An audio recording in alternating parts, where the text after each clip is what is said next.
Amen. Glory to God. Glory to God. Welcome to the Hope Bible Institute. My name is Dr. Young. I am your instructor for today, and we are in the Christian Counseling course, lesson number 5. In this Christian counseling course, we're going to deal with counseling terms and definitions. Counseling terms and definitions.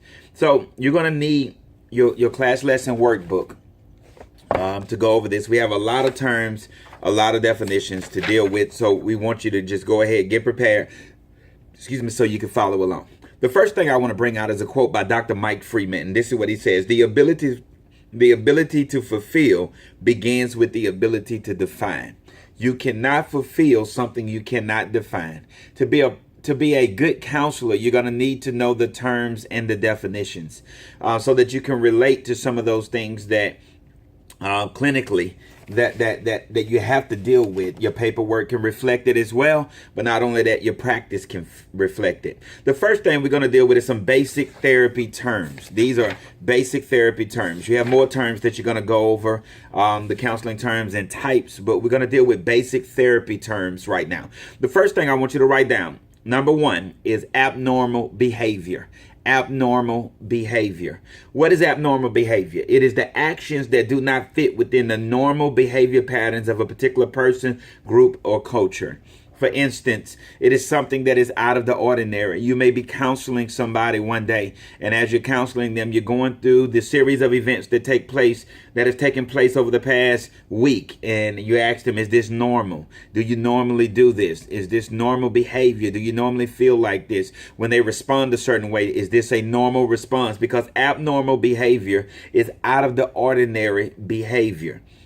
So, number 2. Abuse issues. Go ahead and fill that in your blank. Abuse issues. What are abuse issues? The emotional, psychological, legal, and practical issues that arise from emotional, physical, or sexual abuse of one individual by another or others. In other words, it is a violation of some kind. It is when somebody has been emotionally, physically, sexually, and even verbally abused, that it leaves a scar or a pain that they hadn't gotten over yet. Those are abuse issues. Number 3, afflictive memories. Afflictive memories. What are afflictive memories? Afflictive memories are memories that cause an individual emotional pain, anxiety, or discomfort and keep an individual from moving forward psychologically, emotionally. These are memories that are working, and every time you think about them, they cause some form of pain, some form of ache, some form of hurt. The next one is anxiety. Number 4, anxiety. Anxiety is the state of being upset, nervous, or worried over present or future situations and circumstances. Anxiety is the state of being upset, nervous, or worried over present or future situations and circumstances. Anxiety creates a feeling of uncertainty and unassuredness about a variety of social, personal situations where the outcome creates a call for concern. Anxiety is when you get upset, you're nervous, you're worried about something that is going on now or something that is going to happen in the future, and it begins to affect every area of your life. It affects your social and your personal relationships and situations in so many different ways. Number 5 is attachment issues. Attachment issues. What are attachment issues? Attachment issues are emotional issues surrounding one's personal attachment to another, often seen in children having attachment issues with adults in general or parents in particular. It is an unhealthy attachment, or it is attachment. For instance, I was counseling a client that began to get attached to the sessions, and even at discharge, they did not want to leave because they become attached so easily. These are attachment issues. Number 6, bereavement. Bereavement. B-E-R-E-A-V-E-M-E-N-T. Bereavement. The state of grief and mourning over death of someone close or significant to the individual. That's bereavement.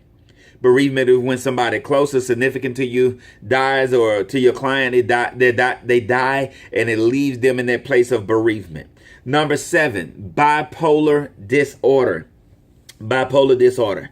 What is bipolar disorder? A mental and emotional illness whereby a person swings between two opposite poles of emotions. They may be mentally or physically hyperactive at one moment in time and then mentally or physically down at another moment. Sometimes within the same span of a few minutes, hours, or days. I mean, they go from up to down, from up to down, from up to down, from in to out. It can just happen. And that's a bipolar disorder. The next one is number 8, blended family issues.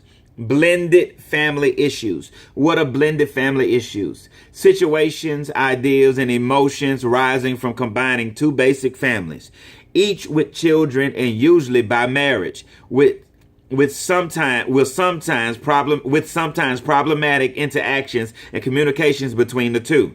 Situations usually revolve around integrating two different philosophies, rituals, and basic living ideas. These are blended families. If when a man and a woman, you know, we like the story The Brady Bunch. That was a blended family. Well, there are issues of bringing families together that you have to overcome. Those issues of integrating two families together with existing kids is called blended family issues.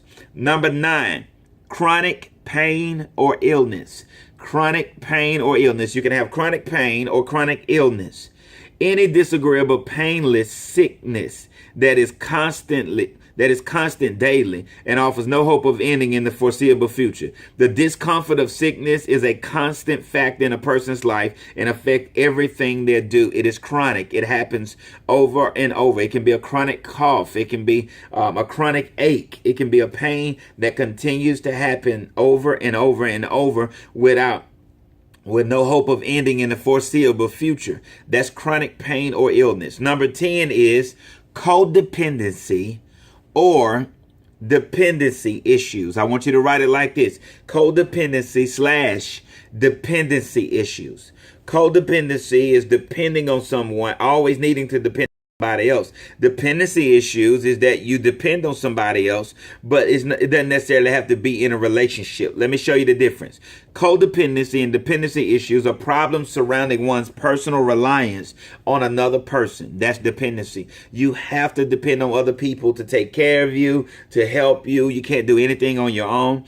Or the interreliance of codependency. In other words, you depend on somebody else who has all of the connections to somebody else and the relationship between those two individuals. Like you need them to help you, but you also need them in your life. Those are dependency and codependency issues. Each person is acting based on the other's actions and feelings rather than on their own. The next one is this. Number 11, communication problems.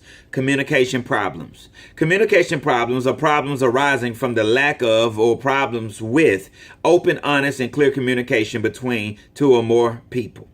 Normally, when you're dealing with communication problems, everybody has some form of growth in communication, but you see this a lot in interpersonal relationships or marital counseling of some kind, whether it's crisis intervention or premarital counseling, or you just want to begin to strengthen a relationship. You begin to identify communication problems.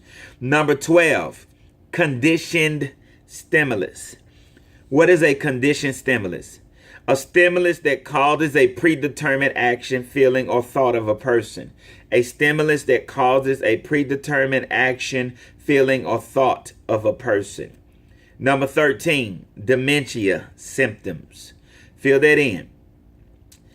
I'm going to go back. Number 12, conditioned stimulus. Let me break that down in a different way so that you can get clarity on it. I just want to clarify it. A stimulus that causes a predetermined action. It is when something happens and you react to that thing every time. For instance, if you were abused as a child, and when you grow up and someone says something to you that reminds you of that thing, it is a conditioned stimulus, a mindset that is conditioned from the trauma or from the lifestyle that you've lived.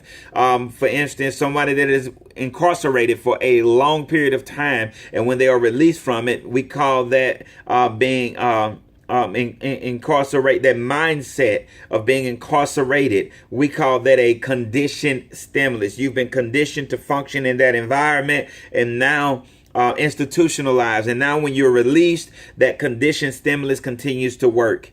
The next one, number 13, now we can go forward. Dementia symptoms. What are dementia symptoms? The signs of a progressive decline in an adult cognitive functions due to damage or disease in the brain.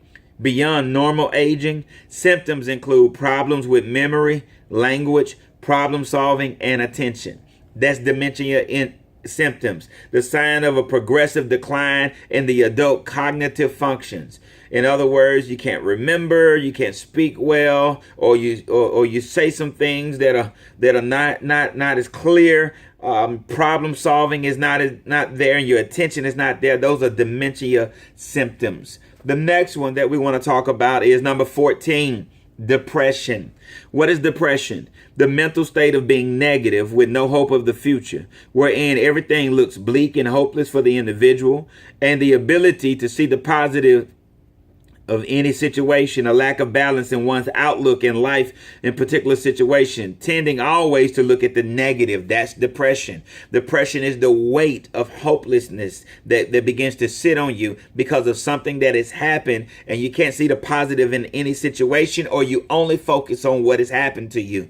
That is depression. Number 15, eating disorders. Write that in your blank. Eating disorders. What is an eating disorder? Situations whereby the act of eating or not eating becomes a source of emotional or psychological support for different social or emotional issues the individual may be facing a way to avoid facing reality and emotional salve for anxiety. That's eating disorders. That's when you're just not eating in a healthy, balanced way, and you have to do it to deal with the pain. You know, some people, when they're mad, they eat. When they're sad, they eat. When they're frustrated, they eat. When they're bored, they eat. That's an eating disorder. Number 16, emotional abuse. Emotional abuse is the verbal, psychological harm or hurt inflicted upon one person by another or others, primarily aimed at the emotions and emotional responses to particular or everyday situations. That's emotional abuse. Excuse me for a moment. That's emotional abuse. When you verbally or psychologically harm somebody and you hurt them and you inflict pain upon their emotions, where you leave them in an emotional state where they're not balanced, that's emotional abuse. Fears. Number 17 is fears. Fears. Fears. What are fears? Fears are thoughts, ideas, or emotions that cause great anxiety and desire for avoidance. You don't want to face, you don't have the courage to face something. That's a fear. It comes from a thought, an idea, or an emotion. Fears always come from a thought. Your emotions are always connected to your focus. Your emotions are always connected to your focus. So your fears come from your thoughts, and your thoughts then reinforce your fears to where you have great anxiety and you desire avoidance. Number 18, grief and loss issues. Grief and loss issues. Grief and loss issues are problems, thoughts, and ideas revolving around the grieving of the loss of another human being due to death or absence. That's what grief and loss issues are. When you lose somebody and you have problems, thoughts, and ideas that involve the person that you love. Those are grief and loss issues. Number 19, hoarding. Hoarding. HOARDING. Hoarding. This is what it means. The extreme or abnormal collection of an inanimate objects or things, usually things without value or use, which acts as a form of anxiety reduction of the individual and their irrational obsession. Like you become so obsessed. And many people don't know that hoarding is actually a psychological problem. It is a problem because these things that you hoard that you usually don't have value, and you normally do it when you have some form of anxiety or you're frustrated and you have this irrational obsession with just collecting things. You become a modern day version of Fred Sanford of just collecting stuff that really don't have value. Number 20, impulse control disorder. Impulse control disorder. The inability to control one's thoughts, words, or actions and socially appropriate situations and ways. In socially, not and. In socially. Give me a second. It is when you can't control your thoughts, your words, or actions in a socially appropriate situation and ways. It is when you are compulsive thievery, buying things that you don't need, or I can use one or two examples. If I can use one or two examples, the acting on the emotions or the motion of forethought of the consequences of another example. It is just you just being impulsive. You gotta have impulsive control disorder. You have to be in control, or you cannot control yourself in certain environments. You can't control yourself. People that are addicted to porn, and people that are addicted to thievery and stealing and impulsive buying when you can't control your finances. These are impulsive control disorders. Number 21, internal conflict. Internal conflict. What is internal conflict? Internal conflict is an inconsistency that takes place within one person, not usually evident to others, whereby the person is unable to make a reasonable decision concerning a particular thought, idea, philosophy, or action. That's a problem that is going on in the individual, an inconsistency that takes place within one person, but it affects everybody else. Those are internal conflicts. Internal conflicts. Number 22. Interpersonal conflict. An interpersonal conflict is an agreement or differing views between two or more people over a particular idea. That is interpersonal conflict. A disagreement or the differing of views between two or more people over a particular idea, thought, or action. You didn't see it the same way. It's called an interpersonal conflict. When you don't see something the same way as somebody else, and you yet have to work with, live with, be around that person, those are called interpersonal conflicts. They're perfectly okay, but that's what they're called. Number 23, interventions. What are interventions? The action of common between persons and their problems to try to help the person to face the reality of their problems. In other words, they are avoiding the reality of what's going on, and you have to do some form of intervention. If they are addicted to drugs, if they are in an unhealthy relationship, but yet they don't see it that way, then it has to be some form of intervention that you could possibly do as a counselor that could get them to see the severity of their situation. Those are interventions. 24. Life stages. Life stages. What are life stages? Different phases of life that an individual goes through as time progresses. Usually fairly uniform across similar populations. The entries and the actions of relating to specific ages of people as they grow older. Life stages are you growing in certain areas. You are not the same place that you were when you were 15. You grew from that, and you're not the same place that you were when you were 20. You grew from that. These are called life stages. When someone is stuck in a stage, then they're not properly progressing through life. Number 25. Lifestyle balance. A lifestyle balance. What is a lifestyle balance? A healthy, life-sustaining mix of mental, physical, emotional, and social activities and outlooks in the individual, whereby no one area dominates the other, and the person is well adapted to all of the situations. You begin to have a balance in your life. You don't have more work than you have focus. You don't on God or anything else in life, and you don't have more family than you have on work, and you have a balance of these things. You don't work more than you spend with your family. You begin to have a lifestyle balance. Number 26, it is called negative reinforcer. Negative reinforcer. What is a negative reinforcer? Any negative action or a thing that causes a behavior to reoccur.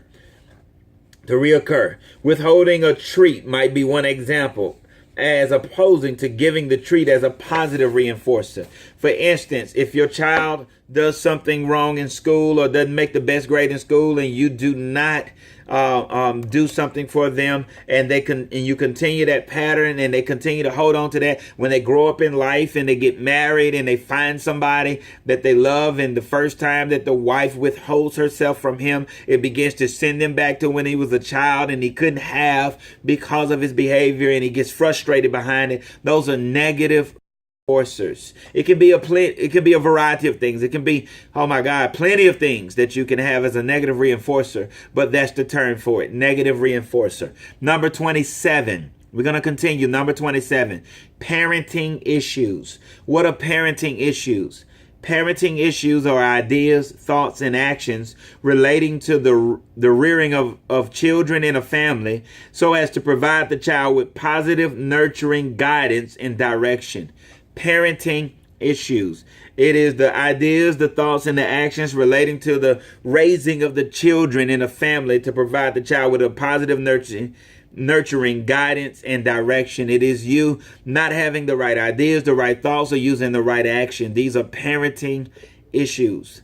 Number 28. Go ahead. This is a long one. Fill it in your blank. It is Pavlov classical conditioning or case studies. Pavlov is spelled Pavlov. Pavlov classical conditioning or case studies. That's Pavlov. Pavlov classical conditioning or case studies is a form of psychological conditioning whereby a neutral stimulus, such as the ringing of a bell, becomes associated with a significant stimulus, such as the drooling of dogs, so that the two become inseparable.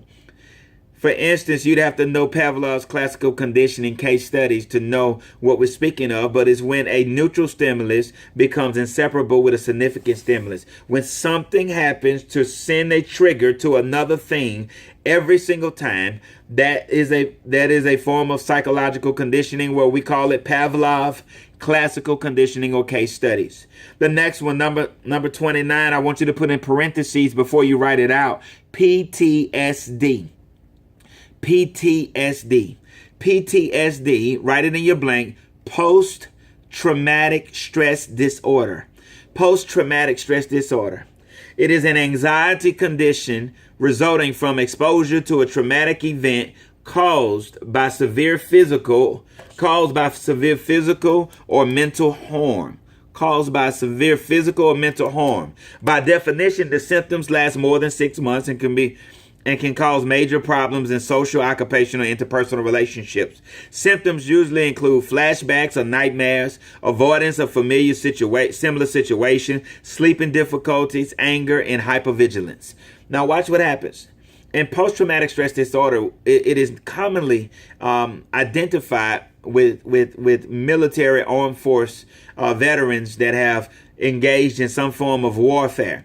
And when they are released from the military, they have PTSD in a very stressful environment. They had traumatic events that take place, and it begins to affect them, where it affects their relationships, their sleeping habits, their social habits, and anything can trigger it. But it doesn't just happen with soldiers. It happens when you go through a divorce. It happens when you go through a car accident. It happens in a variety of different ways. This PTSD is actually you having post-traumatic stress disorder, or something that is reminding you of what happened and you can't seem to stop the cycle of thinking about it. Number 30, primary reinforcer.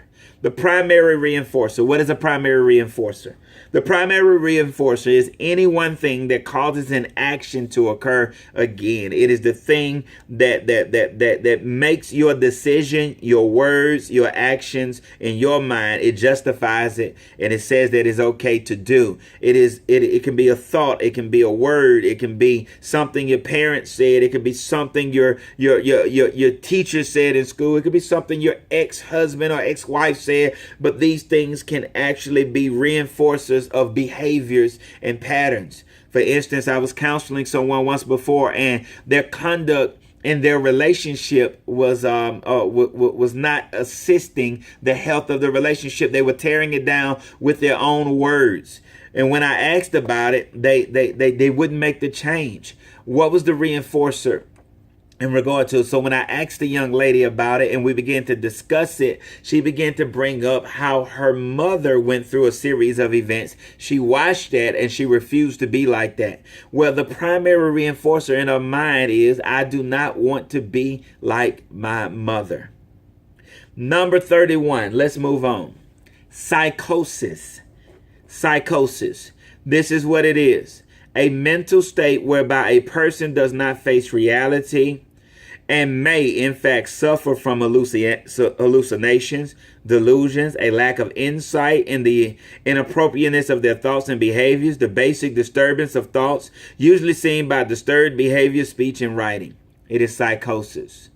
It is you not facing reality and you hallucinate, you have delusions, you build your own world. You have your own fantasy in your mind that you live by as if it's true. That's a psychosis. Number 32, psychology. What is psychology?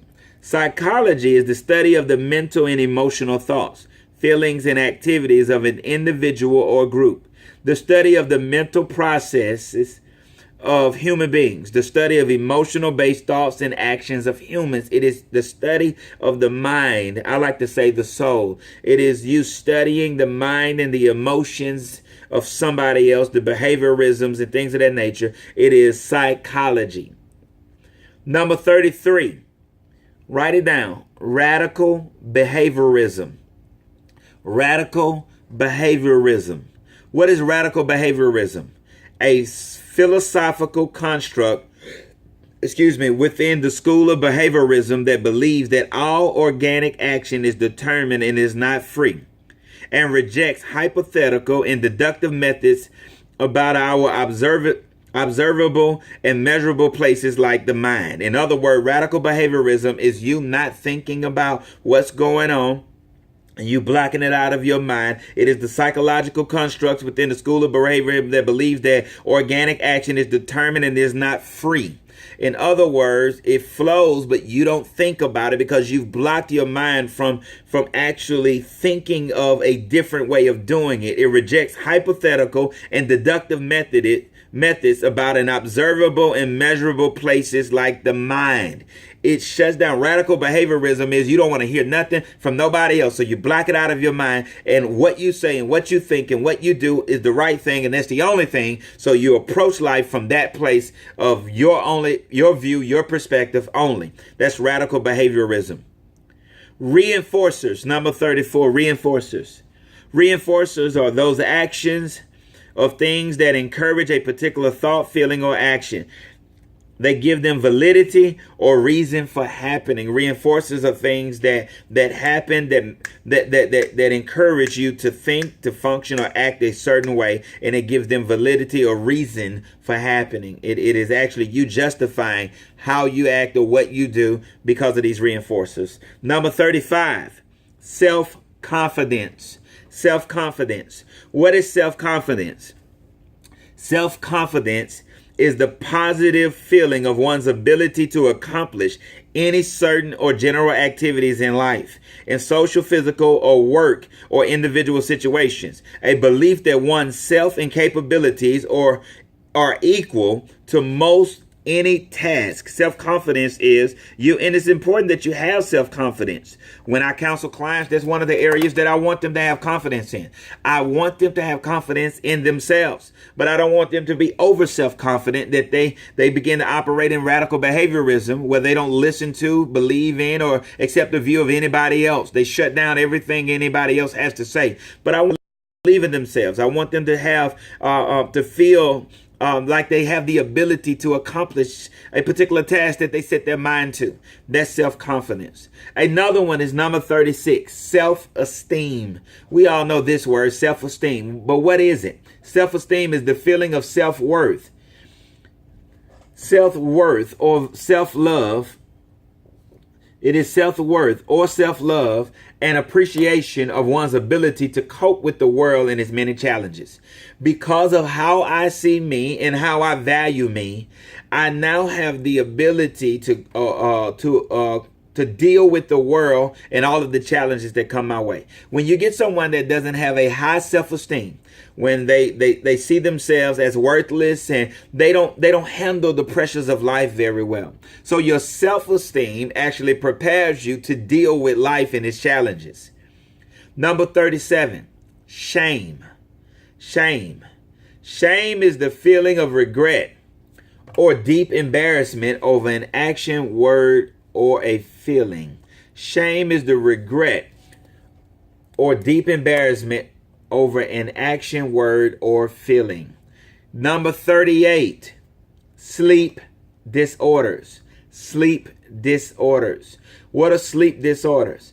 Any problems which affect the normal and natural deep sleep cycle of an individual. Sleep disorders is any problems that affect the normal or psychological problems, the problems which affect the normal and natural deep sleep cycle of an individual. In other words, your sleeping habits have been disrupted. You normally would sleep for a period of time, but now you sleep every 45 minutes. You wake up or something, or you can't sleep at all, or you have trouble going to sleep. These are sleep disorders. Number 39, stages of grief and loss. Stages of grief and loss. What are stages of grief and loss? This is also the stages of depression. The stages of grief and loss is an attempt to explain how a person deals with grief or loss, especially death, divided into 5 stages in order for their use.